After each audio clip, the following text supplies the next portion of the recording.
अस्सलाम वालेकुम। Study time के साथ मैं हूं प्रोफेसर तफसीरुल इस्लाम। और स्टूडेंट्स, आज की वीडियो का मकसद सिर्फ ये है कि जब हमने हमारी दीगर असातिज़ा से बात होती है, हम असेसमेंट भी करते हैं, तो उसमें स्टूडेंट जो है ना, आम तौर पे स्टूडेंट हमें ये पता चलता है कि स्टूडेंट को ये मालूम ही नहीं होता कि उसको किस तरीके से पेपर अटेम्प्ट करना है। यानी कि अगर कोई क्वेश्चन 8 मार्क्स का है तो उसको क्या-क्या लिखना है उसमें, और अगर कोई क्वेश्चन 4 मार्क्स का है, उसमें उसको क्या-क्या लिखना है। बाज़ औक़ात ऐसा होता है कि कोई 4 मार्क्स का क्वेश्चन सिर्फ़ 4 लाइनों का होता है, सही है? लेकिन उसमें स्टूडेंट जो है ना, पूरा जो है ना 2 ती से 3 पेजेज़ भर जाता है और उसको मार्क्स भी नहीं मिलते उसके। क्यों? क्योंकि उसको जो मेन चीज़ लिखनी थी उसका उसने तज़किरा किया हुआ ही नहीं होता। मिसाल के तौर पे 2-3 साल पहले मैं एक मिसाल देता हूँ कि एक क्वेश्चन आया कि why the central spot of Newton's ring is always dark. अब इसमें स्टूडेंट को सिर्फ ये लिखना था कि भाई थिन फिल्म में सेंट्रल स्पॉट में थिन फिल्म की थिकनेस 0 होती है, और थिन फिल्म की थिकनेस जब 0 होती है तो पार्ट डिफरेंस भी 0 होता है। पार्ट डिफरेंस पे कंडीशन फॉर मिनिमा होती है थिन फिल्म के लिए, इसलिए वो डार्क होता है। ये सिर्फ 4 लाइनों में इसका आंसर आ जाता है। लेकिन उसपे स्टूडेंट्स ने क्या किया, पूरा न्यूटन रिंग उठा के डेफिनेशन से लेके डेरिवेशन तक सब पूरा जो है ना भर दिया, जिससे उनका टाइम भी वेस्ट होता है और उनको मार्क्स भी नहीं मिलते। तो स्टूडेंट्स, आज की वीडियो में हम लॉन्ग क्वेश्चन को पहले डिस्कस करते हैं कि लॉन्ग क्वेश्चन में जो 8 मार्क्स होते हैं उनकी क्या मार्क्स डिस्ट्रीब्यूशन होती है। इंशाल्लाह नेक्स्ट वीडियो में हम शॉर्ट को भी डिस्कस करेंगे कि शॉर्ट में आपको कैसे अटेम्प्ट करना चाहिए क्वेश्चन। स्टूडेंट्स, पेपर का मतलब ये नहीं होता कि कोई क्वेश्चन आए तो बस आपको जो याद है, जो चीजें हैं, आपने सब कुछ लिख देना है। आपको क्वेश्चन की रूह को समझना होता है। ये समझना होता है कि वो पूछना क्या चाह रहा है, उसकी वर्डिंग पे आपको गौर करना पड़ता है। अब फॉर एग्जांपल आज मैं कुछ क्वेश्चंस मॉडल पेपर के हिसाब से डिस्कस करता हूं, और कुछ क्वेश्चंस मैं डिस्कस करूंगा कि हमारे मतलब जो इंपॉर्टेंट मुझे लग रहे हैं उनके हिसाब से डिस्कस करूंगा कि उन पे क्वेश्चंस कैसे आ सकता है और स्टूडेंट कैसे अटेम्प्ट कर सकता है। ठीक, तो देखें जी स्टूडेंट्स, मॉडल पेपर के लिहाज से फर्स्ट ईयर का मॉडल पेपर का पहला लॉन्ग क्वेश्चन यानी कि डिटेल आंसर सेक्शन सी में पहला पार्ट है define position vectors at A1 and A2 making an angle theta1 and theta2 with the horizontal by rectangular components method। अब देखिए स्टूडेंट्स, पहला क्वेश्चन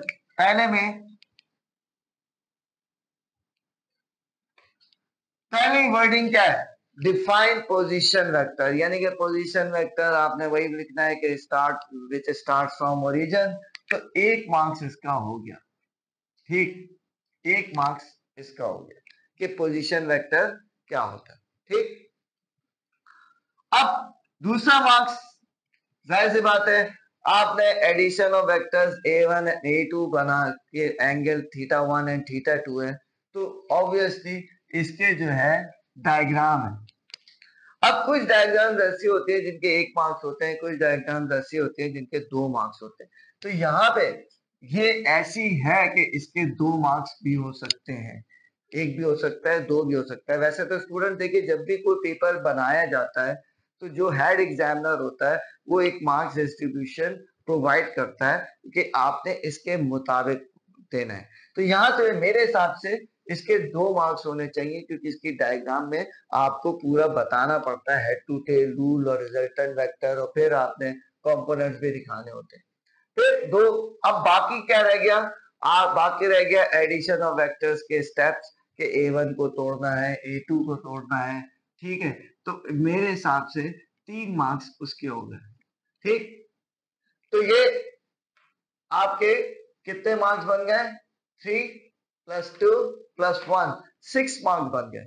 अब 2 मार्क्स किसके, फाइनल रिजल्ट के, क्योंकि फाइनल में आपने पूरे एडिशन ऑफ वेक्टर्स को सारे स्टेप्स बताने के बाद आपने फाइनली रिजल्टेंट वेक्टर का मैग्नीट्यूड भी बताना होता है और रिजल्टेंट वेक्टर की डायरेक्शन भी बताने होते हैं। मैग्नीट्यूड में आर का आप फॉर्मूला लिखते हैं और डायरेक्शन में आप एंगल का फॉर्मूला लिखते हैं।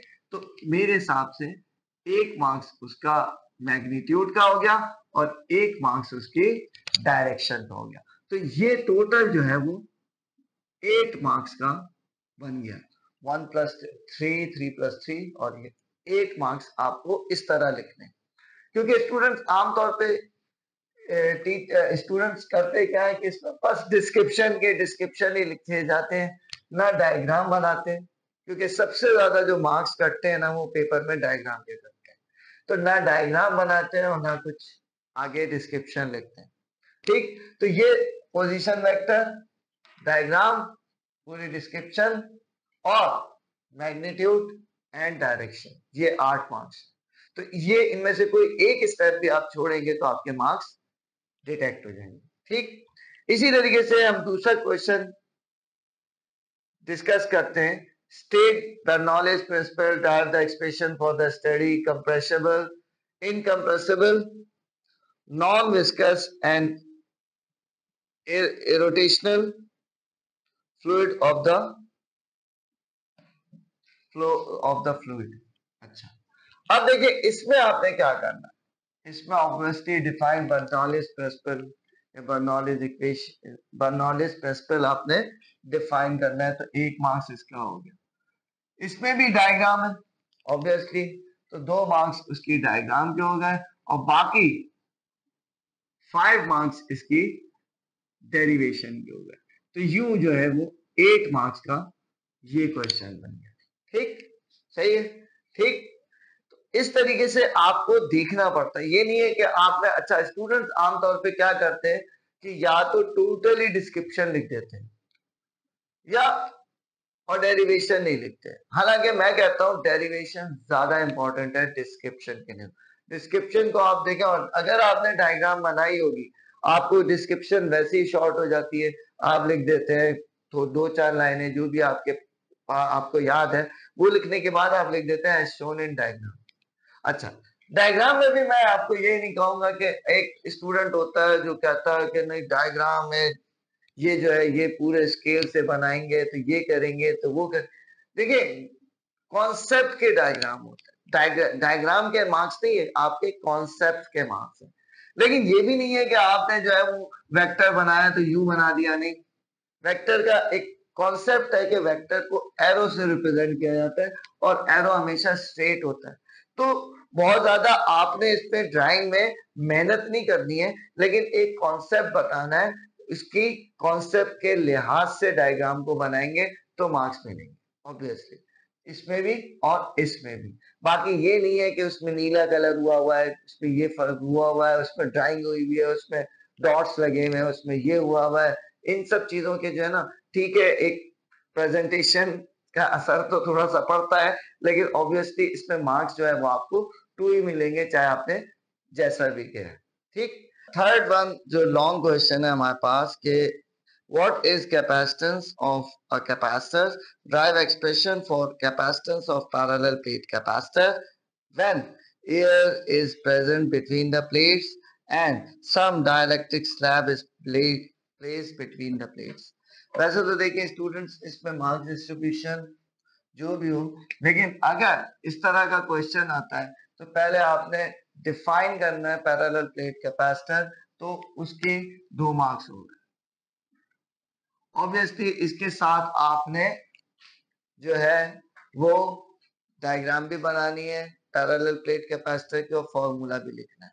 ठीक, और प्लस अब विद एयर एज डाइलेक्ट्रिक आपने capacitance of parallel plate capacitor, वो जो आपने यूज करना है इलेक्ट्रिक फील्ड इंटेंसिटी को, और तो वहां से आपने 3 मार्क्स इसके हो गए, जिसपे वो फाइनल आता है epsilon not a upon D, वहां तक लिखना है।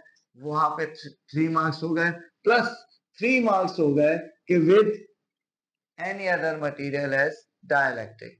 ऑब्वियसली इसमें आप 1-2-4 लाइनों में भी लिख सकते हैं, लेकिन ये नहीं है कि आपने एप्सिलॉन आर का इजाफा करना है रिलेटिव परमिटिविटी का, और ये बताना है कि कैपेसिटेंस इंक्रीज हो गई है, ये जरूर बताना है। तो इस तरीके से आपके 8 मार्क्स यहाँ पे होगा। अच्छा, फिर आ जाते हैं हम क्वेश्चन नंबर यानी कि लॉन्ग का part number 4. What is the effect of pressure, density and temperature of air on the speed of sound? Derive Newton's formula for speed of sound in air with Laplace correction. अब देखिए effect of आपने बताना है जबकि pressure का नहीं होता है, डेंसिटी और टेम्परेचर का जो इफेक्ट है वो आपने डिस्कस करना है। ठीक, अब देखिए स्टूडेंट्स आमतौर पे इसमें स्टूडेंट्स जब शुरू करते हैं तो पहले Newton's formula for speed of sound, फिर लैप्लास करेक्शन, ये कर तो आप सकते हैं कि आप बाद में रीजंस लिख दें, लेकिन कोशिश ये करें कि जिस तरतीब से, जिस ऑर्डर से क्वेश्चन में पूछा गया है उसी ऑर्डर के मुताबिक आप आंसर दें। तो मेरे हिसाब से 2 मार्क्स का वो हो गया कि what is the effect of temperature वगैरह वगैरह जो भी है, प्लस 3 मार्क्स का आपका हो गया Newton's formula for speed of sound, और प्लस 3 मार्क्स का आपका हो गया लैप्लास करेक्शन।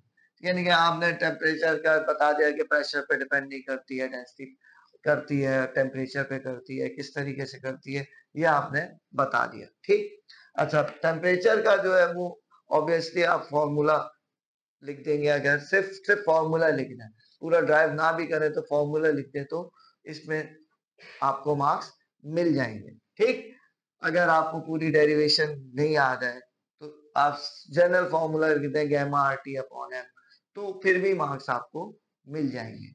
तो ये टोटल जो है वो 8 मार्क्स यहाँ पे होगा। ठीक, अच्छा फिफ्थ में हमने कहा कि यहाँ पे हमारे पास क्वेश्चन है कि define simple harmonic motion for a particle in uniform circular motion, prove that it's projection along one of the diameter execute simple harmonic motion. Obviously देखिए स्टूडेंट्स, आपको सबसे पहले define simple harmonic motion, simple harmonic motion को जब आप define करेंगे along with mathematical expression, यानी कि a is directly proportional to minus x, तो वो 2 मार्क्स के तो ये हो गए। प्लस अब ऑब्वियसली इसमें 2 डायग्राम है, एक डायग्राम आपको डिस्प्लेसमेंट के पॉइंट ऑफ व्यू से बनानी है और एक डायग्राम आपको सेंट्रीपिटल एक्सेलरेशन और प्रोजेक्शन के एक्सेलरेशन के पर्सपेक्टिव से बनानी है, तो 2 मार्क्स डायग्राम के हो गए। सर डायग्राम में ये नहीं है कि आपने बहुत ज्यादा, बस आप साफ सुथरी डायग्राम हो जिसमें सारी चीजें बताई हुई, ठीक, और कॉन्सेप्ट हो, बस सही है। ये भी नहीं हो कि उसमें समझ में नहीं आ रही हो, बस ऐसी हो कि थोड़ा साफ सुथरी हो और बहुत ज्यादा, यानी कि आपका ये नहीं हो कि नीला कलर होगा तो पीला कलर होगा तो ये, इन सब चीजों के मार्क्स नहीं होते। ठीक, प्लस अब रह गए 4 मार्क्स। 4 मार्क्स ऑब्वियसली उस डेरिवेशन के जो आपने प्रूफ करना है कि a is directly proportional to minus x, तो यहां पे 8 मार्क्स इस तरह डिस्ट्रीब्यूट होगा। सिक्स्थ एंड लास्ट, अच्छा ये क्वेश्चन इस साल बहुत ज्यादा इंपॉर्टेंट भी है, सिंपल हार्मोनिक मोशन का, और लास्ट जो पार्ट है वो भी बहुत इंपॉर्टेंट है। Describe Young's double slit experiment and derive the expression for the position of dark and bright fringes, also derive expression for fringe spacing. अब देखें describe Young's double slit experiment, यानी कि यंग्स डबल स्लिट एक्सपेरिमेंट को सबसे पहले तो आपने describe करना है। तो डिस्क्राइब जब आपने कर दिया तो ऑब्वियसली उसका थोड़ा सा आपने सिर्फ अरेंजमेंट लिख देना है कि 2 स्लिट चेंज है, जो सेपरेशन है d है, डिस्टेंस l है, y है, y is the distance between the center fringe and the particular fringe। तो यहाँ पे आपने थोड़ा और एज शोन इन डायग्राम कर दिया तो ये आपके मार्क्स हो गए। ठीक, अच्छा उसके बाद आपने जो है position of the dark fringe, bright fringe 2 marks, position of bright, अगर ब्राइट किया है तो फिर डार्क फ्रिंज 2 मार्क्स इसके हो गए, और 2 मार्क्स किसके हो गए आपके, 2 मार्क्स आपके फ्रिंज स्पेसिंग हो गए। इस तरीके से आपने पूरे टॉपिक को लेके चलना है। तो ये मैंने देखे एक जनरली अपने एक्सपीरियंस के हिसाब से बनाई है, इसमें किसी को एतराज भी हो सकता है, नहीं भी हो सकता है, बहरहाल तो ये जो भी है, आपको किसी भी क्वेश्चन के बारे में पूछना हो कि भाई मुझे क्या मार्क्स डिस्ट्रीब्यूशन रखनी है, जो क्वेश्चन आपके जहन में आ रहा हो तो वो आप कमेंट्स में पूछ सकते हैं, और इस वीडियो के जरिए आप पेपर को अच्छी तरीके से अटेम्प्ट कर सकते हैं। तो इस वीडियो को लाइक करें, चैनल को सब्सक्राइब करें और अपने दोस्तों के साथ शेयर करें, और नेक्स्ट वीडियो का वेट करें। जब तक के लिए अल्लाह हाफ़िज़।